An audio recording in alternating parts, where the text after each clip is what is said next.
Telangana CM Revanth అల్లుడు Goluguri Satyanarayana director గా ఉన్న మ్యాక్స్బైన్ ఫార్మా కంపెనీపై బీఆర్ఎస్ నేత మన్నె క్రిషాంక్ ఈడీకి ఫిర్యాదు చేశారు.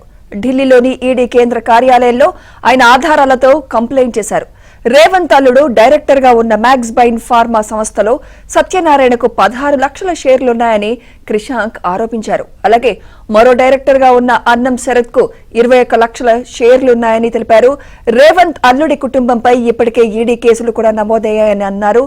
గొలుగూరి కుటుంబ సభ్యులపై ఎన్నో బ్యాంక్ ఎగువేత కేసులు కూడా ఉన్నాయని, వాటిని దృష్టిలో పెట్టుకుని రేవంత్ అల్లుడు ఫార్మా కంపెనీ ఆర్థిక లావాదేవీలపై కూడా విచారణ చేపట్టాలని క్రిషాంక్ ఈడీని కోరారు.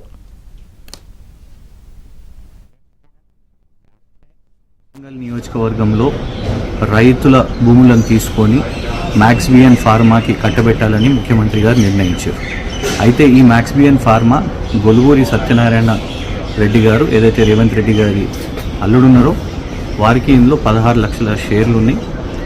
20 లక్షల షేర్లు ఎస్వీఎస్ ఫెసిలిటీ అండ్ దానికి సంబంధించిన డైరెక్టర్ అన్నం శరత్ గారి ఉంది. గొలుగూరి సత్యనారాయణ రెడ్డి గారి కుటుంబం సభ్యుల మీద ఇప్పటికే ఈడీలో విచారణలు జరుగుతున్నాయి.